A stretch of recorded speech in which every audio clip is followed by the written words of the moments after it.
Mais c'est quoi une animanie qui a la désordre dans l'émission à Kalisi Zoro? Kasi bato baloba ke ngala zala mutafali. Bato baloba ke non ngai yo mutafali yo boy est-ce qu'on Babi botreke. Bango mi balé baba tafali. Babi botreke. Botreke. Kasi makamoleka ki na plateau. Eleka ki na plateau na nga. Bonjour ma. Oyebi même ata au moins même ata ba Zoro wana. Il faut tika bakanga bango pe. Comment ça? Oui. Yo sepel na malheur na sepel na malheur na yete parce que bango na bango basali ba buzoberi na bango kuna. OK. Ndeti manike mkolwa manike wana. Akokola te. Bima pasteur aluki choko comme na couleur aubergine. Ce qui pasteur na bino wana comme ena. Pasteur na. Pasteur mora bimaki sala ba beza. Pasteur mebele fotanga kombo. Ah sali beza na ba internet a mikolo leki. Ye wana o master na ngatani. Na ebité. Wana. Comment la couleur aubergine? Bon éviter. On a le quelle vérité y a le bagi na batu. Voilà écoute au moins c'est homonien. Un pasteur ba. Yoka s'il te plaît. Un pasteur na nous bakanga na prison ya ndolo na usage de faux. Na bino pe ba ministre ngo ba même le zoé préfabriqué. Un zoé préfabriqué. Hein? Mais je te dis, trésor congolais a vrai parce que tu évites de là à là. Tu vois? Or, on a dit que Batumsou jamais qu'on pas fallu à s'intégrer à mon affaire. Ou soit à celle de ma ramena.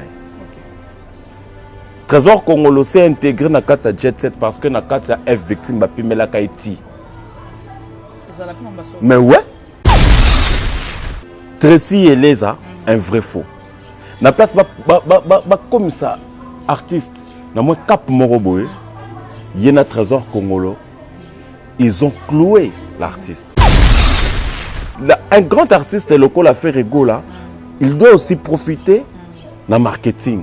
Mais c'est quoi batouana tout tinda ba mélomano ba tala tout tinda ba on a moins réflexion moroboé.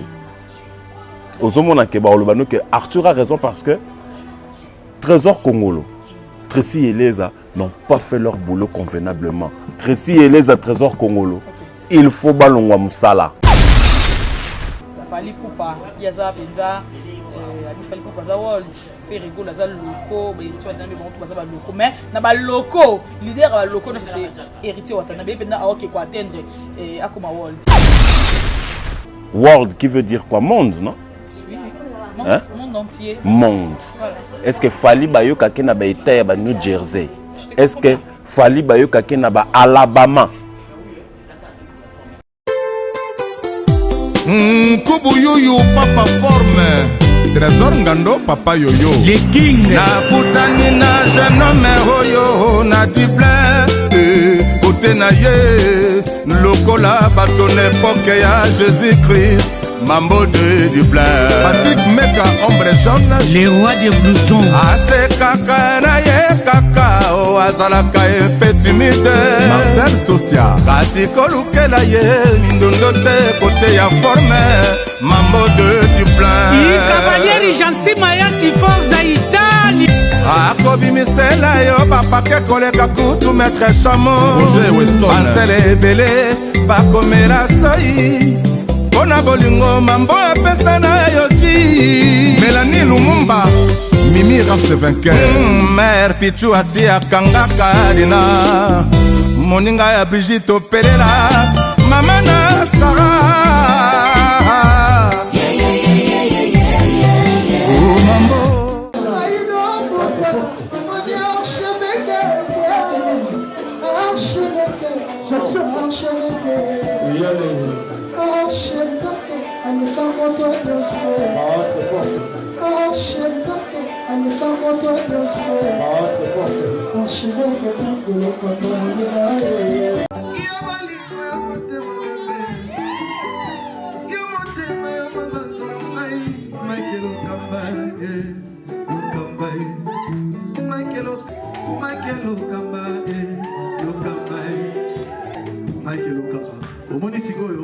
L'artiste, c'est l'improvisation.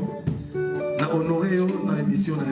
Africa Elengi TV, Votre chaîne, l'incontournable, la star des chaînes.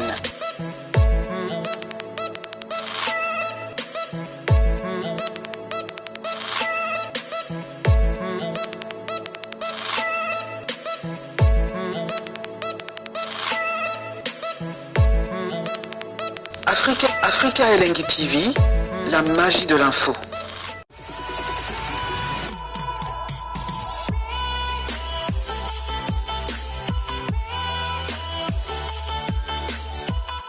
Bonjour, bonsoir, ça dépend de l'heure à laquelle vous allez nous capter.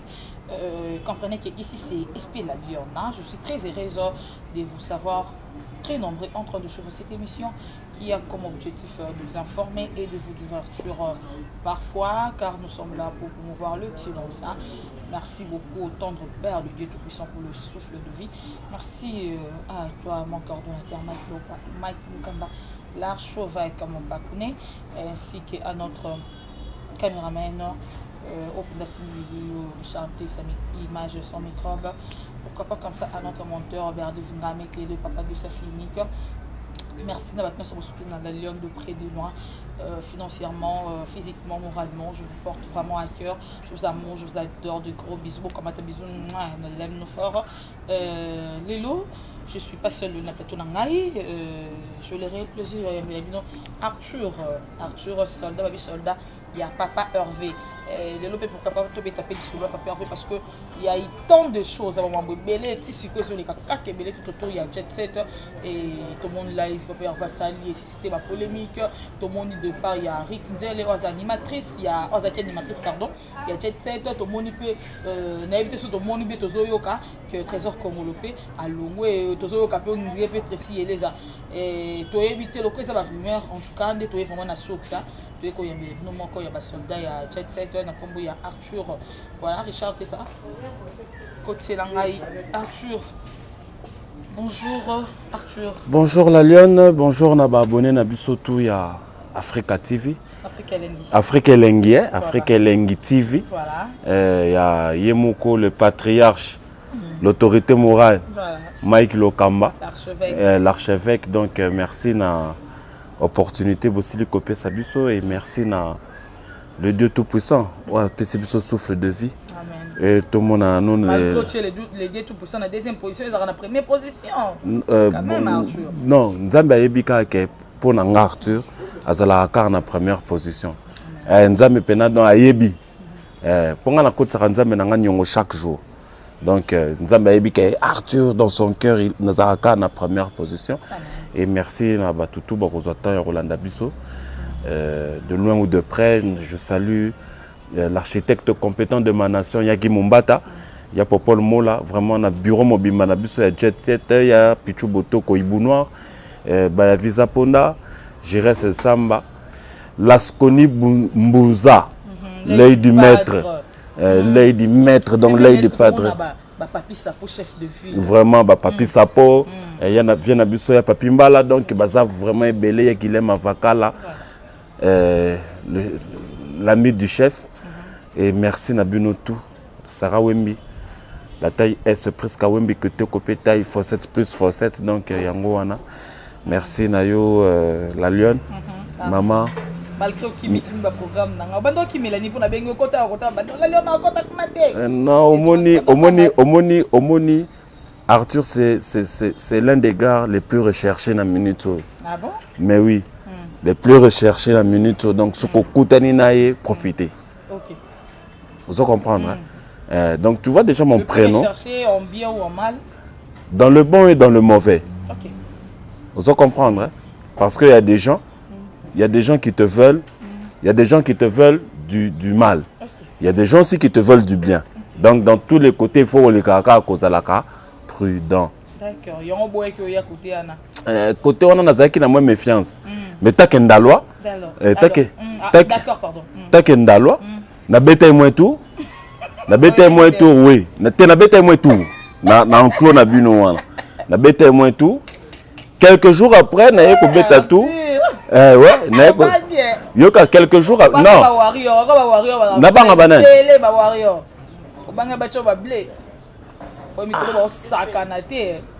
Zela nan. Na banga ba warrior. Ba warrior. Ba banan. Ba warrior.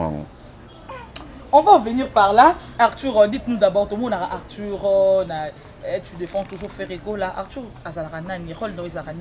bon, tu sais, dans le Jet Set, on a des rôles départagés. Donc, chacun d'entre nous a sa façon dans Abundelaka, Jet Set et le padre. C'est que tout ce qui est médiatisé en ligne, Claude Lukubakweno, que je salue, le beau gars de Switzerland, l'homme de jugement, Basi pe mibali na simana na makamba beauté. Suisse mobimana alekina basi na beauté. D'accord. Oui. Claude Lukubakweno. L'homme de donc l'homme de jugement. Ba vient nga ba papi mbala ba ebike. Tout ce qui est média en ligne, wana ezalaka charge ya Bogard de la presse, na Arthur. Et ça, il y a Tracy les athées pour te dire Tracy les années presse présidentielle. Nalobaki na oboye. Nalobarango na chacune des émissions. Na salaka, les précédentes émissions na Sali. Trésor Congolo, Tracy Eleza. Il fallait balongwa musala. Comment ça? Tu sais? Les padres, Nalobi la lionne. La lionne. La lionne. Oyebi ce que lobi ke na yelelo na Jet Set. OK. C'est par rapport à Mamba Media. Non, tout nanga nini. Tout nanga nini. Lelo Media. Tout nanga skoni. Là to lobi média en ligne. OK. Kopo wana peza la katela soto obunda. D'accord. Mais attends, obunda wana to bandon to mona peyote. C'est que tam so suyo zo ko tirer attention te. Ah ouais? Oui. Parce que au moins nga skoni na fandia. Déjà, ceux qui n'ont pas fait de l'eau, na bandi ko betelo ba masolo mususu tito komi lelo. OK. Ba kombo mususu to tanga bazalaki.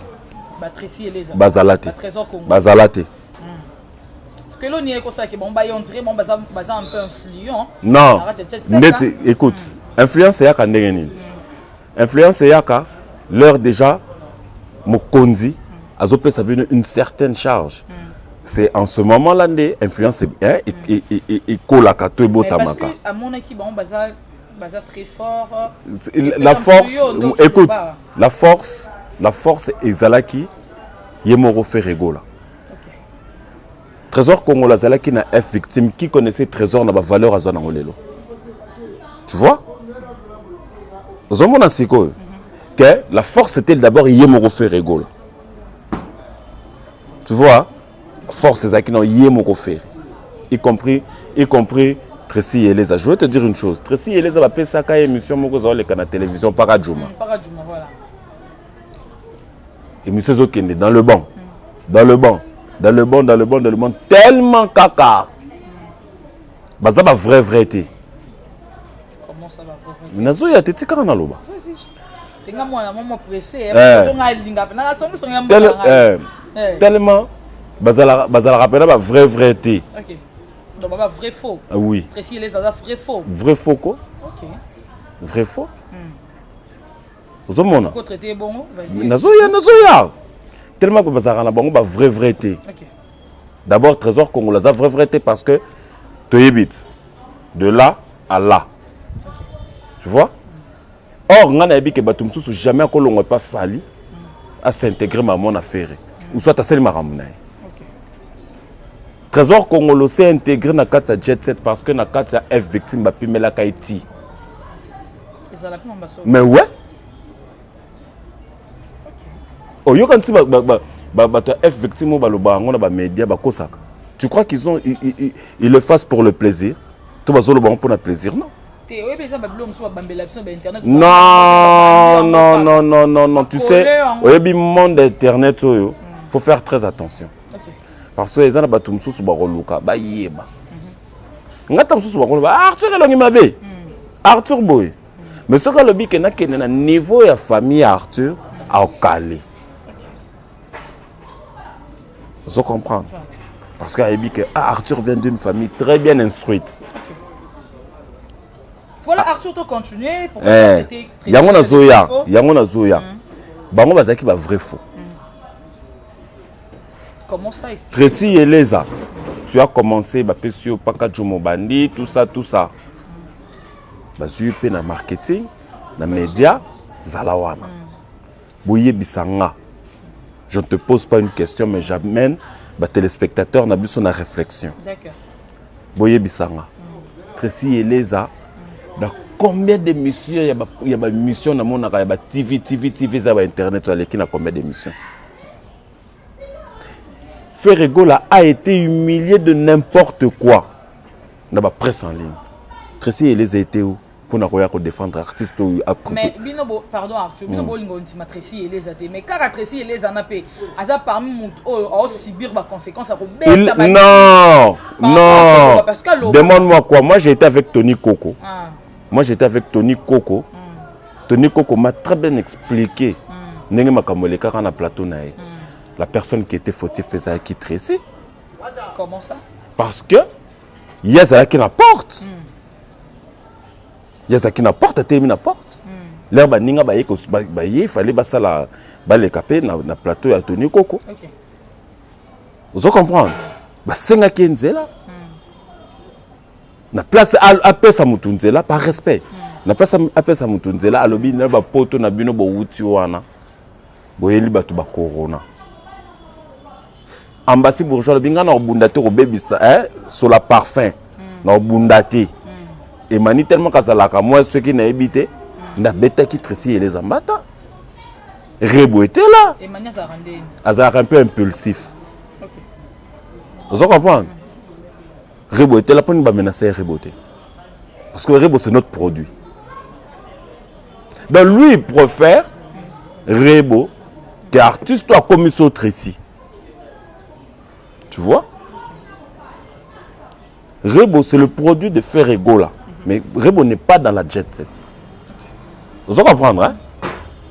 Il faut que tout ce on a moins le ménia. Vous comprenez la leune? Donc, voilà ce que tout ce qui est moins éclaircir. Pourquoi on a bien dit vrai faux? Tracy et les achetés, n'a même mieux déjà la compréhension, au moins qui vrai faux. En lieu de t'occuper, parce que Ferregola, Azawana a donc vrai faux si je comprends bien, vrai faux il y a Tracy Eleza parce que les mecs en apportent et puis pas pour ça. Non. Yo tourne une question par rapport au lobby azo subir. Voilà. Azo subir y a on a meki ko éclaircir pardon par rapport il y a événement wana. Le vrai faux c'est quoi? Au lieu de t'occuper de Ferregola. La commission Tracy et les allélos. Que comme vous roulez carrosse. Ou comme vous avez d'accord foutre là. Vous comprenez? Nyon soana. Ferregola. Azo sala ba direct. Ezo pesa ba tuba ma boma. Vous comprenez? N'importe quoi sur l'Obama. Vient na biso ba pasteur ou tiko bima pasteur aluki choko comme na couleur aubergine. Ce qui pasteur na bino na comme na. Pasteur mora bimaki al sala ba beza.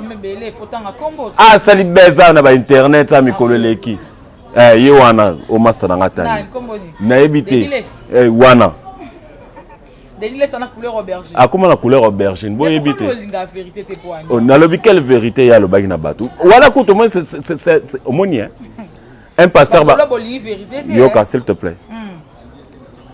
Un pasteur na nous bakanga na prison ya ndolo na usage de faux. Na bino pe ba ministre ngo ba même le zoé préfabriqué. Un zoé préfabriqué. Hein? Mais je te dis Makamna Lobano Awasiko, Bamasta Monte Carlo, chargé des affaires privées du chef. Magali Konde, la biesse de luxe. Wana yim Tobano la Tsabino, hein? Magali Konde. Magali Konde. Vous comprenez? Pasteur a comme une couleur aubergine. Pasteur a luki choko luki, pasteur te baby. Pasteur Bakanga na ndolo. Il fallait que tata makala. Loko ba vient na biso ba pasta mukuna akoti makala balobino akoti makala pona combat patriotique. Mais yo koti pasteur hein au côté prison pona usage de faux. Mais le lot lobela été dans zozonga kaka à notre mais un pasteur aussi faut qu'on tape prison. Aza bololé. Est-ce que un pasteur Mosala Nzambe est que nalobi quand lui yoka nabi tout nangani oui tout nangani pour anini nabi église yo sambela raté mais pour anini pasteur na yo akole katé na ba télévision le baba n'importe quoi Joanna loba azazoba eza kiborique oh je te le dis à côté na yoka oui pasteur Denis le sayeba ki ke ba ofinga Tel niveau pasteur au commatina niveau ba ke bato ba kofinga yo abaki so ibata faire bo continuer finga bo lukila na leader no problème bo lukila leader no malédiction na nini il est qui c'est un serviteur de Dieu la lionne revenons à notre mouton hein il y a ba vrai faux non tangeloir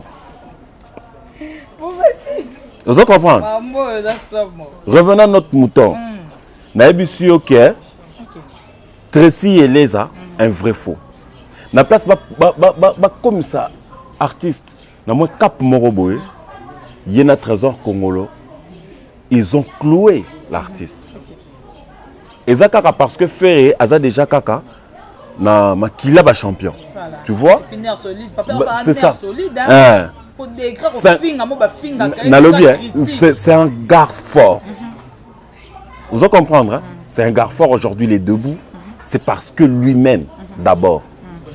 Ce que c'est qui pour Moussale qui est dans le marketing, parce que un grand artiste local a fait Rego là, il doit aussi profiter dans le marketing. Mais c'est que Batouana, tout le monde a mélomane, tout le monde a moins réflexion. Arthur a raison parce que Trésor Congolo, Tracy et Leza n'ont pas fait leur boulot convenablement. Alors, nous avons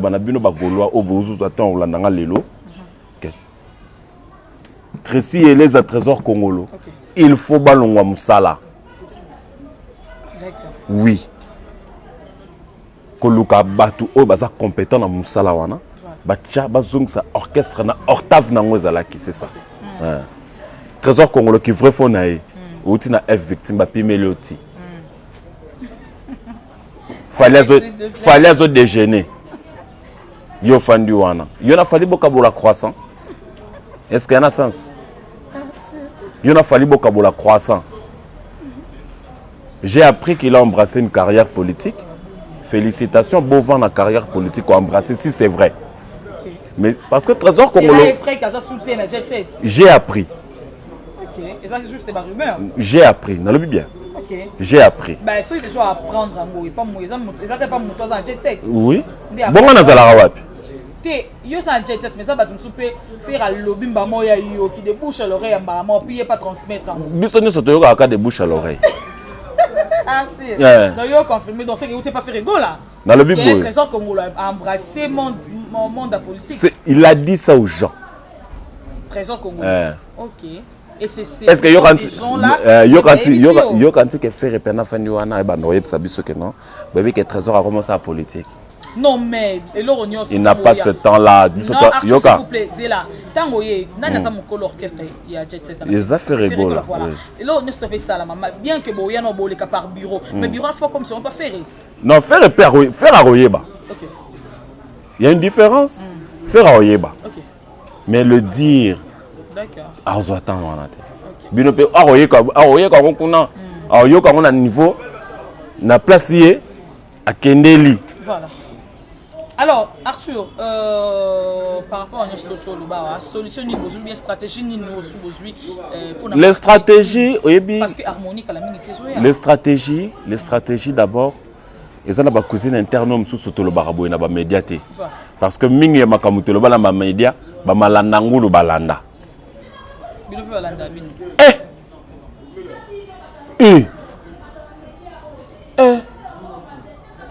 Et balanda kabiso makasi la lionne tala je te dis hein tozana artiste moko unique à son genre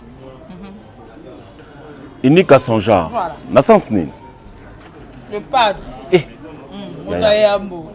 Naïb Sako na génération naïe, il a une carrière costaud que tous les musiciens bazar. Carrière costaud. Le seul musicien de son âge au Bandima na grand wingé. Mais Babi on est ça bakale ba démodé le sandé empereur 4K. Empereur nini? 4K. Fali Poupa. Ah bon, Fali Poupa c'est le chef de F Victime. Mais par rapport à la génération va faire rigolo là. Oh, Zela. Et ça le coup la biso to ça la boulot. Hein? Moi na boulot la biso ba ine bazali. OK. O ba sala musalo na bango proprement le quoi ba ser na biso ba mami il est là. Ba ve na biso ba mbuyibwebwe. Ba pole mukende. Ba za belé. D'accord. Na kata média en ligne yo. Ceux qui tokoya tokokende na ba matika songo, ba jazz kavulu. Au moins ba za belé. Vous comprenez? Bah c'est belé. Mais ce que dis-moi la Lyon. Dans le monde de la musique. Moi dans le monde de la musique. Et ça kala na yo, muté ça la présent na yo. D'accord. Dans le monde. Même à la vie quotidienne automenaka. Parce que yo mo Arthur tant on t'a la kala papa Hervé. Na qui si ka papa Hervé. Ouais. Très grande amélioration. Comment ça?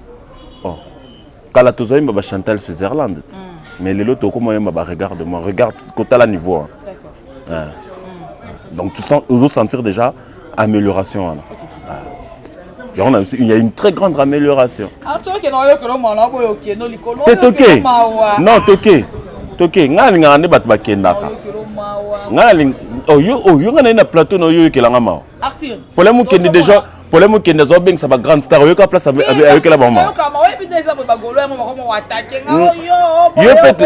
Yango kaspe limbi sanga. Yo pe to ba position na hote. Po ebele pe bazala ba journaliste kamikaze. Abengi sur mazala ne mutu ya fali. OK. Azoze la pe yo tumba kaka fere. OK. Yé pa aroyana ba mais yo siko yeb sanga nan. Donc, il faut présentateur émission. Na lobi limbi sangat. OK, vas-y. Na bani na nini? Limbi sanga. OK. Poza plateau na yo. OK. Mituna ya yo biyano ya ngai. Donc 22 secondes. Na 22 secondes on appelle ça en position p. Déjà que journaliste à au milieu du village. Ya. Na position na ngapenda ke na sala pena ngapenda na kati.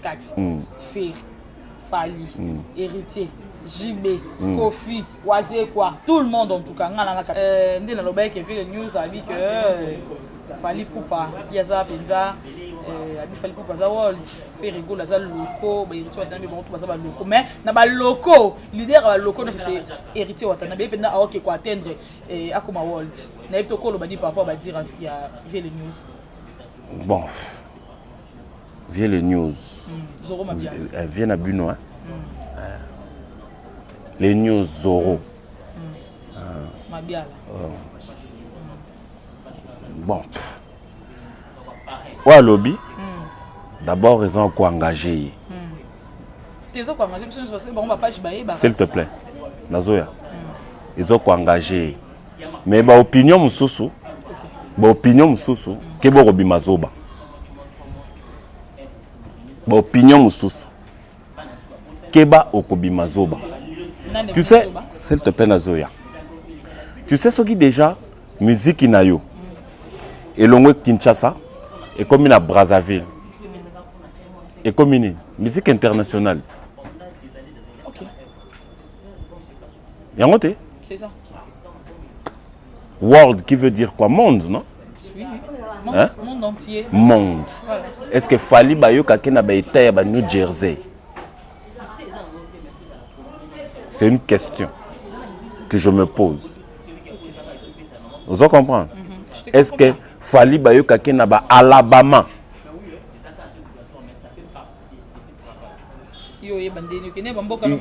Nazoloba bien. Ce sont des questions que je suis en train de me poser. Est-ce que Fali Bayoka Kena ba Kansas? Naba Mexico? Naba Bueno? Naba bon, ngana kena Mexique te. Non yebate. Est-ce que Bayoka Kena ba Buenos Aires? Donc, non, je recadre Zoro. qui dit que fallait ça world. World c'est monde. Voilà. Il y a tout. Il y a ouais. Il y a zomi tuna. Est-ce que bayoka kekuna na ba Roumanie. C'est ça. Tu vois que bateau bayoka kabiso c'est seulement la communauté congolaise où bazo vivre na ba mboka wana. Et ne ce sont pas les habitants ya ba mboka na bayoka kabiso. Tout petit il y a un orchestre belé baza bato ba lokuta. Oh, comment ça? Mais comme les Zoloba awate. Mais on orchestre, on les a vieux Zoro, ça pas jamais. Ah non, cause la pas. Mais tu vois siko, tout nanga siko nini. Tu vois siko le lobby que Zoro page à munene. Mais page à munene une grande page lokola ya Zoro na yo wana Zoloba wana. Yanga ite Zoro batinyo. Oh te yom to tenga net nga Arthur na yibi. Yoka te. Yom to tangi. OK. Yom to tangi. Mais vous n'en le tenez non là tiens. Ya Zoro na ye kuna. OK. Vous comprenez Zoro na ye. Voilà. Sikoyo Zoro soit disant ya page wana ya munene na ye wana.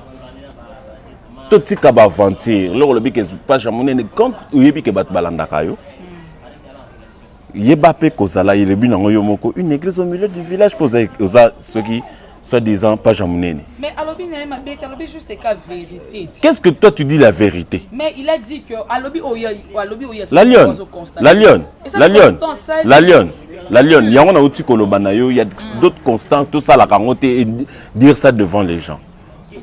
Faire rigolo la longola déjà jet set à Québec na Cameroun, ba Camerounais ba côté concert. C'est international té. Ba fali na biso na ba fali ba nani topota na kaka la communauté quinoise congolaise en général topota na ngone kuna na ba mboka libanda. Vous comprenez? Topota na ngoka kuna na ba mboka libanda. C'est ça. Tu vois? Alors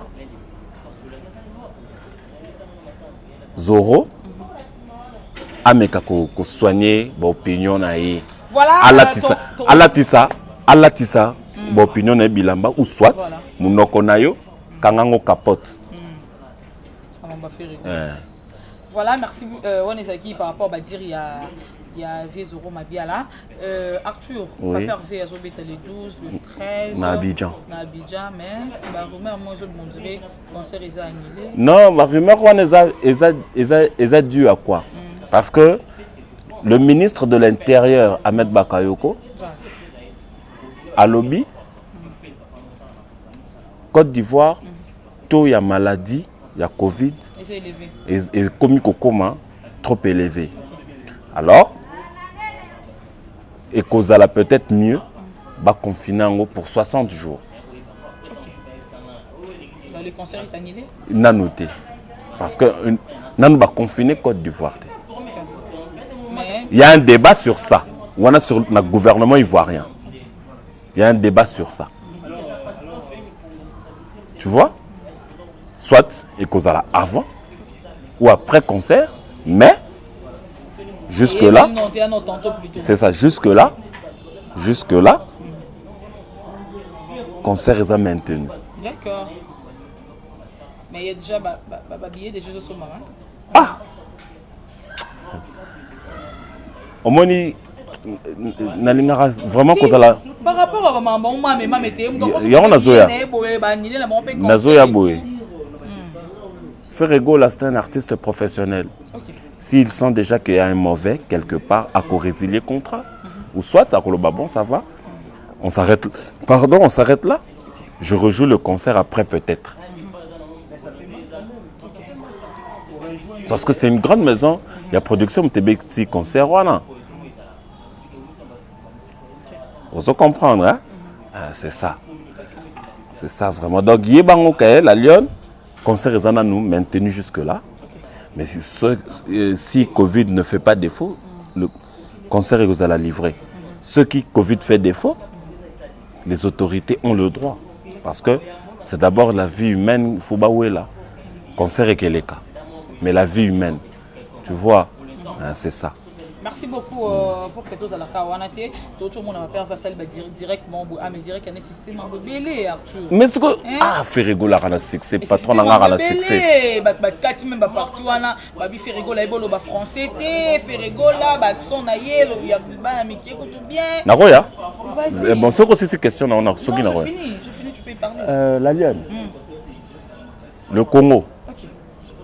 Tobima pays francophone par défaut. Comment ça? Oh. Est-ce que la Belgique est un pays francophone? Non. Alors. Parce que tu dois coloniser la Belgique. Alors, donc, tu as vu ce que Tobima pays francophone par défaut.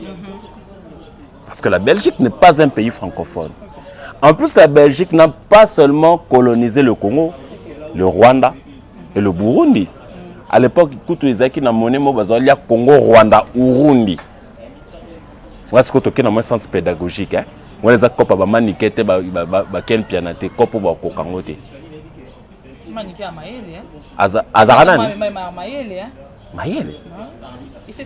Elle s'exprime bien. Ah, donc, nous avons s'exprimer en français, Maëlle. Oui, bien à Brazzaville. Mais alors, il y a Santelo, elle s'exprime bien. Oui, bien à Brazzaville. Oui, bien à Brazzaville. Maman moko tanga tate ka makala melo ba français qui toko. Ah! C'est quoi? Ah! Français qui toko. Ya mwana une maman azote ka makala tanga tafana na bande de l'école te kuna na makabanjilo. Mais je te dis. Makabanjilo. Na makabanjilo ngana fani na braza na yebi. Na makabanjilo. Sikoyo atangite maman wana mais elle s'exprime très bien, elle parle un très bon français. Voilà. Non, c'est la colonie. Vous savez, c'est la colonie.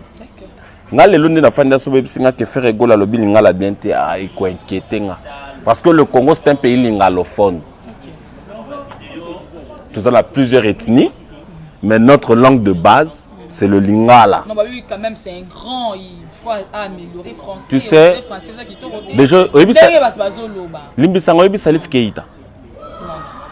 Ndundu Moko Bazarana Mali. C'est un Malien. Aïmanzemo Africa. Hein? Andundu. Le Mali, c'est une colonie française, non?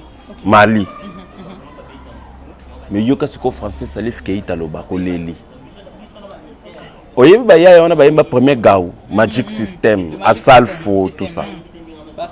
Hein? Nous avons un Gaou à Paris. Premier Gaou n'est pas. Non! Le premier Gaou, on a Abidjan. On a Kepototé. Il fait couleur à Pototé. Là, comme Paris première fois. Groupe Wana Magic System est comme à Paris. Il y a un Gaou à Paris. Non, bon, nous avons un musicien, mais nous avons ça moins image. Image, non, voilà. À lobby, nous avons un Asaf à lobby. J'ai laissé en Afrique 30 degrés de soleil. Arrivé à Paris, 2 degrés. Hein? En Afrique, si tu veux acheter nourriture. Yoga, en Afrique, si tu veux acheter nourriture. Or, Bisso, en bon français de Tolobara, en Afrique, si tu veux acheter de la nourriture, vous allez comprendre. Moi, c'est ce que tu as péda, goji. Dans ma littérature, hein? Pour moi, il faut une tête bien faite. C'est connu de tout ça. Il y a Ken Pianate, il y a Manik de John Nabino. Il y a la place où merci, elle va merci. Oh! Mais là, ça me retire.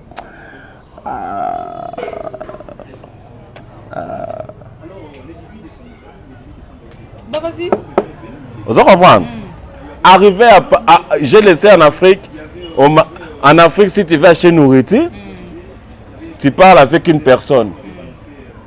À Paris, pour acheter nourriture, tu parles avec machine. Est-ce que c'est un bon français? Non. Youssou N'Dour, quand tu l'entends parler en français comme ça, Youssou N'Dour, quand tu l'entends parler en français, il n'a pas une très bonne. Il n'a pas un très bon accent. Hein? Il n'a pas un très bon accent. Mais né grandi à Dakar. Okay. Or, na Afrique subsaharienne, Sénégal, ils ont le coup là, le numéro 1. Okay. Afrique subsaharienne noire. Parce que les Français là, en Afrique, le premier pays c'est le Sénégal. Non, je défends pas. Je défends pas. Pour prouver le contraire, écoute, moi je n'ai rien à Yoka. Ceux qui n'ont pas prouvé le contraire, n'a dire à Batou. Hein?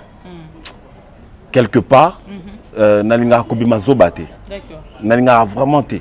Kobima Zoba. Mais quelque part, on a raison. Trop à Fontaine. Ce n'est pas un Français. Okay. Ce n'est pas un Français. Okay. Kofi Olomide parle un très bon français. C'est en anglais. Hein? C'est en anglais.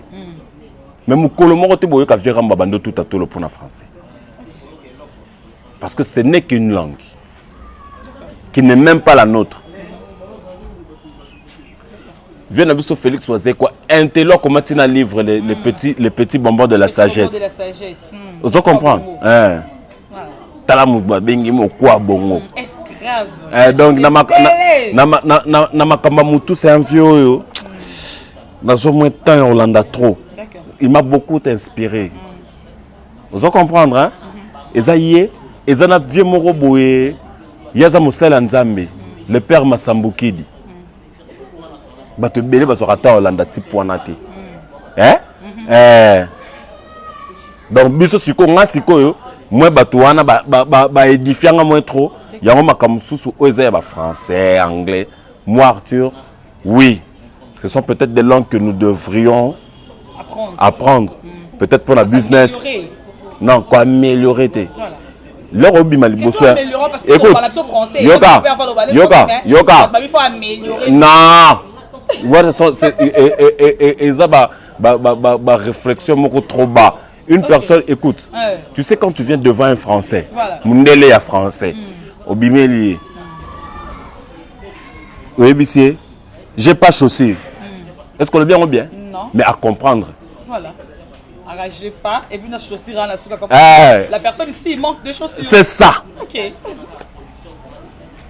Aux Hollandais, c'est ça. Ce qui préoccupe d'abord les vrais intellectuels. Un intellectuel doit comprendre ce qu'il y a dans ta tête et non ce qui sort de ta bouche. Vous allez comprendre, hein? Ferry ne sait pas parler français. Ce qui a évolué le français, moi je dis bravo l'artiste parce que c'est un lingalophone. Non, c'est là. Mais par rapport à grandeur, à papa. Zéla, qui n'a pas compris son message? Baïb sabi souka na makamo frère rigole le bagage français. Elle a qui si grandeur et artiste. Jules Iglesias, c'est un grand mais il ne sait pas parler français. À sa basket, italien, espagnol, français.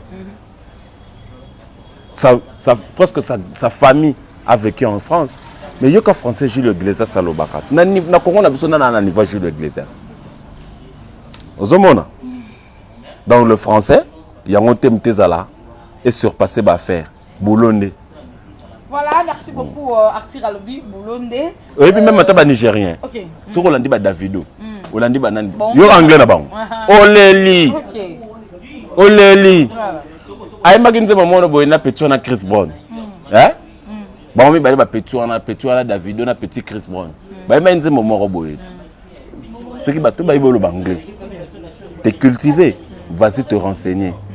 Bon, il y a français, Oyo. Chris Brown a Yembaki. Nawa Davido. Nawa Davido, c'est un truc qui est anglais né en ok. Ce qui te suit, Francis Cabrel. Francis Cabrel. Tochena Nanani Aw. Bon, tu sais que bon, va vieux Kofi, t'es pas vieux Kofi, bah le bapena français. Tu sais que l'artiste n'a pas gagné la marque français. Nous te l'avons avec Francis Cabrel. En sentant maintenant que celui-là c'est un français. N'a bien. Fallait y dire mon Mat Pokora. Hein? Fallait pour pas. L'ilanda français a fallu. Tonalité a fallu. Dans la tonalité, à Mats Pokora, on sentir que l'ingalophone, francophone. C'est ça. Mais d'abord, c'est ça. Ok. Vous trouvez l'accent fallu différent, très différent. Ma bête est différent. Ok. Ouais. D'accord. Voilà, merci.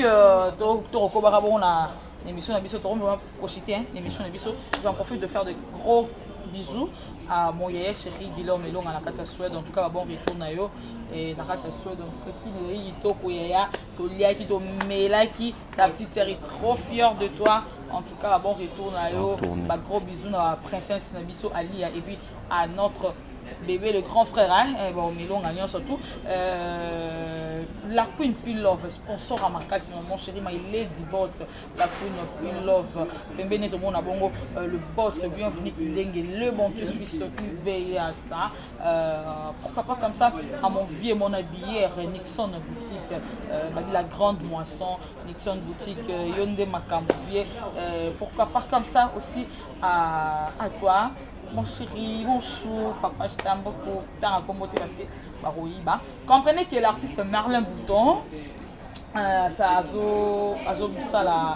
voilà, et Penaye, intitulé Enjoy, le 14 février, ok, il y a la page Nios, il y a artiste beau s'abonner, il y a artiste coup de pouce, il y a dès qu'on a vu ça, c'est ma classe, la maison mère, la marque qui est époque, Marlène Bouton, l'homme de robot, et moi, Zate, il y a page Instagram, Brakino, Marlène Bouton, le Brakinois, pour s'abonner, il y a na chaîne YouTube Brakin musique pour s'abonner ba fan nyas to na la Lyon bo sana na kala Lyon to linga no makasi en tout cas oh monsieur le kali na la Lyon bo kende ke bo moi moi empreinte quoi inde ba lobaka moi empreinte na ba page nyas to artiste to pe artiste pour ses habits en tout cas ba kumo eza kuna kati mais lo yemba façon qui na piso non ba lo ba world ba kosa foi yo kabakunga foi yo kaba générique foi yo kaba dans ces apps na so wenge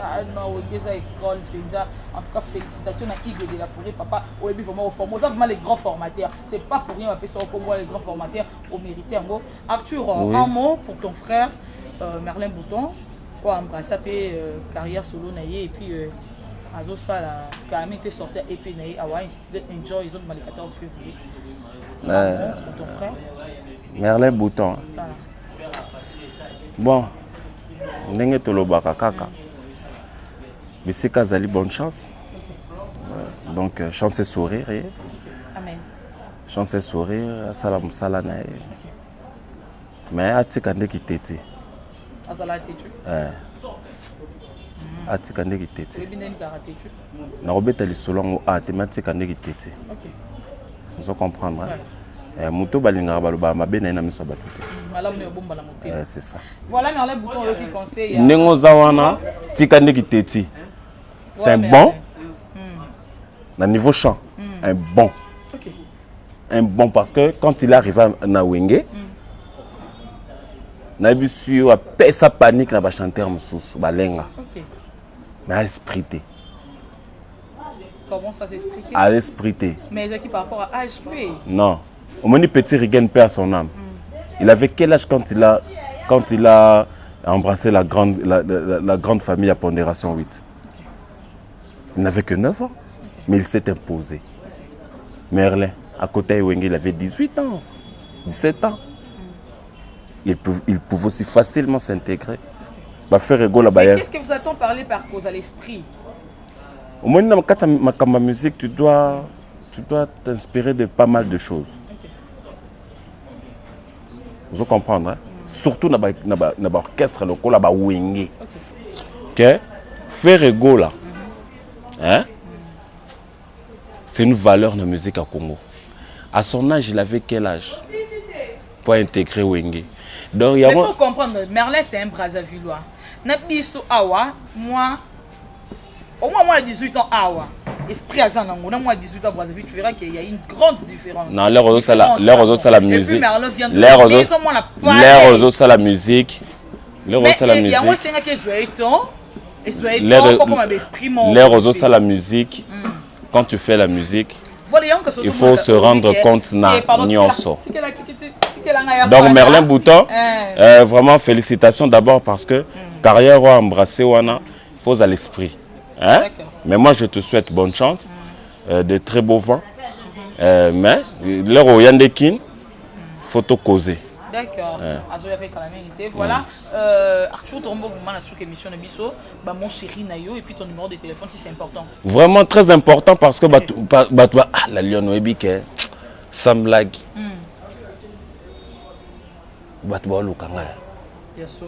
Je t'aimais. On va en parler inbox. En huis clos. Ouais. Donc merci na Batunyo sur Africa Elengi TV. Merci na yo la Lyon, merci na votre cordon Mike Lokamba pour l'opportunité à PC Bisso. Et merci na celui qui est derrière la caméra. Richard Ntessa, vraiment merci na Monica que l'au moins adore à l'icolo. D'ailleurs pena la kisi pena que Bisso ne ba adore. Dark Kabango la tête magique. Malgré donc malgré le pas récimité mais on est de cœur, c'est le Congo toujours. Merci à celle que j'aime beaucoup, Sarah Wembi, la taille S. Moi c'est un peu mon tété là. Sarah Wembi Onjo. Donc Sarah Wembi la taille S. Sarah Wembi. Notre belle soeur. Notre belle soeur. Ndekonayo mutete là, on a tete là. On a maman, on a papa, on a papa. Donc merci na Priska Wembi qui te copeta il faut 7 plus faut 7. Merci na Master Nangai de tous les temps, de tous les jours. Monte Carlo. Mais mon Kondi Diego, sans oublier Magali Konde, la billeuse de luxe. Té, ngasuki, o menganti na sono boy. Leka yo mission ekota la na tindi ka balien na fanda ka seko. Na fanda ka kitoko. Kitoko. Na fanda ka kitoko ne na fandi boy jour wana na salika émission moko boy ya vite fait. Magali Konde bisinga papa j'ai pas d'argent maintenant fongola ka sac atindiki. Magali Konde. Vraiment Magali Konde. C'est ça. Vraiment Magali Konde yayo yango wana la billeuse de luxe. Merci na Yagi Mumbata l'architecte de mon pays. Il y a Popol Mola. Balandinyo sur Africa Elengi TV, Yabino Yangoana. Merci à mes sœurs chéries que j'aime beaucoup, Sandrine et Fernande Pouloulou. Vraiment Yabino Yangoana et à maman que j'aime beaucoup, Kosuki Camargo. Merci, comprenez que c'était comme ça. Arthur, soldat, soldat, il n'y a pas peur avec Ferrigo là. Il parle bien, il parle tellement très bien que vous avez besoin de l'auto yoka. Pour traiter yo mutafali yo boyo. Si cocotte me secoue, yo muta faire, est-ce qu'on a évité? Ngamo muta fait ngamo. Voilà, merci beaucoup pour nous comprendre. En tout cas, bino tu peux pas commenter. Marca ou skoleka te vient nga marca ou tamba wana vie na ngai. Boko kabolanga la vie na ngate boko kabolanga ba la skoni bunzate, boko kabolanga ba papisa pour chef de ville te. De même que boko kabolanga ba vie coco dit la so piraté, boko kabolanga ba des cos mko côté boko kabolanga ba junior mutu quoi te. Quand je suis là, je suis au milieu du village, je suis là pour tout le monde. Merci, comprenez que nous sommes comme ça à la fin. D'ici là, portez-vous bien et bonne suite de programme sur Africa Elengi TV. Bye bye.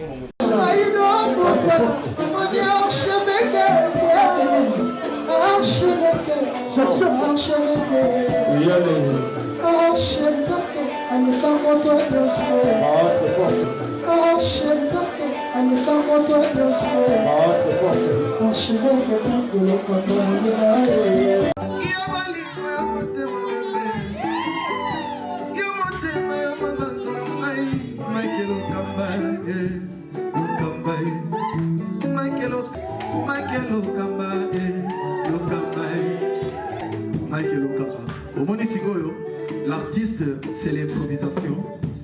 La honoré dans l'émission. Africa Elengi TV, votre chaîne, l'incontournable, la star des chaînes.